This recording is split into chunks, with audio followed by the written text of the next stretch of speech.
kursdoshlar, yana men oldingi videomda o'sha umumiy ma'lumotlarga qo'shimcha ravishda o'sha GKS bo'yicha nima shartlarni bajarish kerak ekanligi haqida aytib o'tgan edim. Bu shartlardan biri diplom bali, ya'ni umumiy o'rtacha bali 80% dan oshishi shartmi yoki 80% minimum bo'lishi shartmi degan savol bor edi. Va yo'q, shart emas degan xulosaga kelgandim. Mana shu xulosamni hozir umuman 3 ta misol bilan isbotlab deydimi yoki o'zimni fikrim deydimi, balki men shuni aytib o'tmoqchiman, ko'rsatib o'tmoqchiman muhim emasligi bo'yicha. Demak, birinchi o'rinda aytib o'tishimiz kerakki, berilgan shartda yozilgan to'g'ri 80% dan oshgan bo'lishi kerak degan joy bor, lekin davomini o'qisak va yoki umumiy to'plagan bali guruh darajasida, o'sha kursdosh dedim, kursdoshlar darajasida 20% dan oshgan bo'lishi kerak. Top 20% da turgan bo'lishi kerak degan joy bor.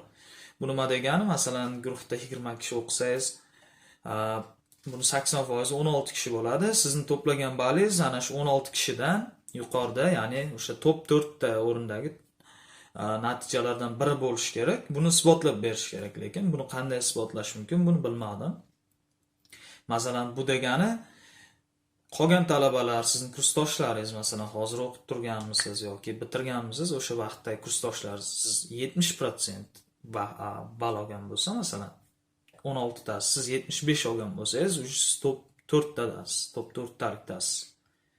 Va bu degani topshirsa bo'ladi degani. Ya'ni minimum 80% bo'ldi, boshqa gap yo'q degani emas demoqchiman. Bu birinchi usul. Birinchi hisobga olishimiz kerak bo'lgan joy. Ikkinchisi bor. Agar sizni o'zgartirishga imkoningiz bo'lmasa, masalan 100 ballik sistemaga yoki amerikanskiy baholash sistemasiga ABCD yoki 4 ballik 1 dan 4 gacha bo'ladigan ballar, ana shunaqa baholarga o'zgartirish imkoniyati bo'lmasa, unaqa sistema bo'lmasa, masalan, buni o'sha institut tomonidan tasdiqlab o'zlari jo'natish kerak degan joy bor. Bu nima degani? Siz masalan ular semestr baho so'ragan. Bizda semestr foiz chiqarilmaydi. Bizda masalan birinchi kursda tarix o'qisangiz, ikkinchi kursda ham tarix o'qisangiz, birinchi kursda senga masalan 80% o'rtacha baling, ikkinchi kursda muncha va umumiy muncha bo'ldi deyilmaydi.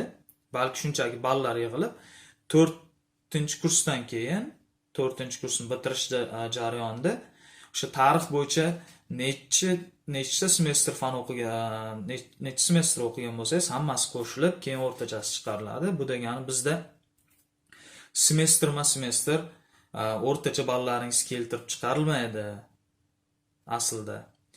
Mana shu tomondan ham biz qandaydir yutib ketishimiz mumkin demoqchiman. Balki masalan institut bilan bog'lanib, bizda shunaqa sistema yo'q yoki tanishlaringiz bo'lsa universitetdan masalan qo'l qo'ydirib, bu bizda shunaqa sistema yo'q, mana shunaqa, bu bola yaxshi degan tavsiyanoma sifatida ham olib balki eplab ketish mumkin. Bu ham o'sha 80% minimum bo'lish shart degan savolni buzib o'tib, nima deydi, chekkalab o'tishi mumkin bo'lgan bir holatlardan biri deb o'ylayman. Va uchinchisi, eng asosiysi desam bo'ladi, bu shaxsiy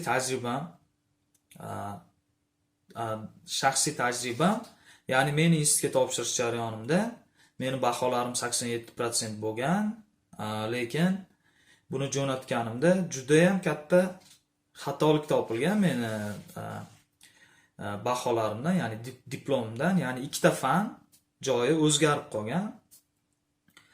Ikkita fanning ballari o'zaro almashib, shu bilan chalkashmovchilik bo'lib, o'rtacha bahoimga ta'sir qilmasligi mumkin, lekin semestr ular so'ragan jadvallarga o'sha forma bor, ana shunga joylab chiqilganda bu juda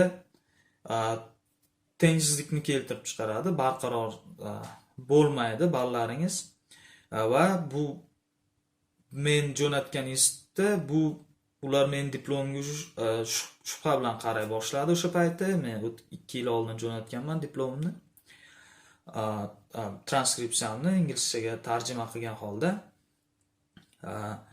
U yerda transkripsiyada ham keyin ko'chirilgandan keyin albatta xato ketadi. Chunki u asosan diplomni o'zida xatomi, diplomdagi o'sha berilgan transkripsiya ballarda xatomi, translation tarjimasida ham xato ketadi. Xullas, juda ham anglashmovchilik katta bo'lgan. Bu jarayon keyin ular menga masalan hozir tekshirib chiqdim emailimni, ana shu holatni ham sizlarga ko'rsatib o'tmoqchiman. O'zimdagi bo'lgan jarayonni, institut menga nima degan, men nima qilganman. Birinchi bo'lib masalan 2-mart atrofida hujjatlarim yetib borgandan keyin ular menga SMS yozdi, email orqali xabar jo'natdi. Diplomingda kamchilik bor. Mana shu baholaring, o'rtachalaring to'g'ri kelmayapti. To'g'rilab qo'y. 5-martgacha senga muhlat dedi. Men keyin oldim u diplomni, baholarimni ko'rdimda, institutga bordim. Eski zachotkalarimizni ochib hammasini ko'rdik. Topolmayapmiz kamchilikni. Keyin nima qilishni bilmadimda, keyin o'zim atayin yana qaytadan to'g'riladim. Rushnoy qilib qo'lda o'zim yana to'g'rilab shunchaki jo'natdim. Ular yana xato dedi, to'g'ri kelmayapti dedi. Mana rasmni ham ko'rishingiz mumkin, o'qib. To'g'ri kelmadi, yana to'g'rila dedi. Keyin men ulardan vaqt so'radim. Keyin borib o'zimizning institutimizdan inglizchadan yana qaytadan o'zim tarjima qilib, borib xalqaro bo'limdan qo'l qo'ydirib, keyin prorektorlarga qo'l qo'ydirib, yana jo'natdim. Ular keyin menga nima dedi? Seni diplomingda biz boshqa kamchilik topdik. Seni fanlaring to'g'ri kelmay qolyapti endi. Bizda uje sen muammo uyg'otib qo'yding, biz ikkilanib qoldik sen haqingda dedi. Ya'ni o'zimga o'zim yomon qilib qo'ydim deb o'yladim. Lekin ularning jo'natgan emailini ko'rsangiz, bu talab qilinadi deyilmagan, optional, ya'ni istasang jo'nat, istamasang jo'natma, ixtiyoriy degan. Lekin aslida ixtiyoriy majburiy desa ham bo'ladi. Chunki baribir ular bunday so'ragandan keyin biz albatta jo'natib, to'g'rilab berishimiz kerak. Keyin men nima dedim? O'zi u payti institutimizda o'qish bo'lyapti, hamma professorlar ham, ma'muriyat ham ish joyida edi. Men shunchaki bizda hozir semestr tugayapti. Kechirasiz, hech kim topolmayapman yordam beradigan, ozgina vaqt bering, keyinchalik jo'natay degan ma'noda email jo'natdim. Ular aytdi, yo'q dedi, vaqt bera olmaymiz dedi. Bo'pti, shunchaki skip qilamiz, ya'ni tashib o'tib ketamiz. Ko'z yumamiz deganday bo'ldi.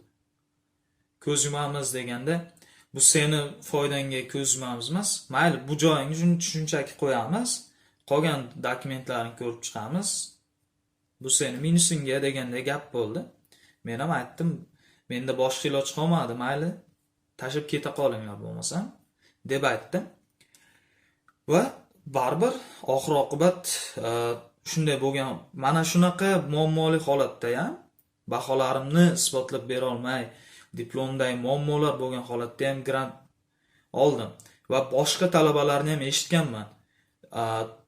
Shunchaki diplomini rasmisiz ham faqat tarjimasini o'zim jo'natib ham yutib ketgan bolalarni eshitganman.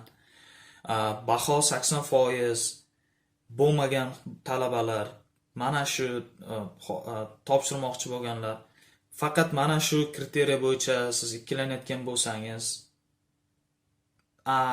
aniq maslahat beraman, bu bo'yicha ikkilanmasdan faqat oldinga hujjatlarni topshirish kerak. Vaqt juda ham oz qolibdi endi. Balkim bu videoni ko'rayotganlaringiz o'tib ham ketgan bo'lishi mumkin. Bu yil bo'lmasa keyingi yilga. Umuman olganda baho 80% bo'lmay qolib, shu uchun topshirmayotganlar, iltimos bunday qilmasliklaringizni maslahat beraman. To'g'risi o'zimni hali tanishtirmadim. Qayerda o'qishim, ismimgacha hali aytganim ham yo'q ekan, o'ylab qarasam. keyingi dasturlarda yoki videolarda o'zim qayerda o'qiganman, qanday topshirganman, qaysi institutda o'qiyman, kontraktlarim yoki boshqalar bo'yicha aytmoqchiman. Bundan keyingi videomiz bu hozir 80% lik shart haqida bo'lgan bo'lsa, bundan keyingi videomiz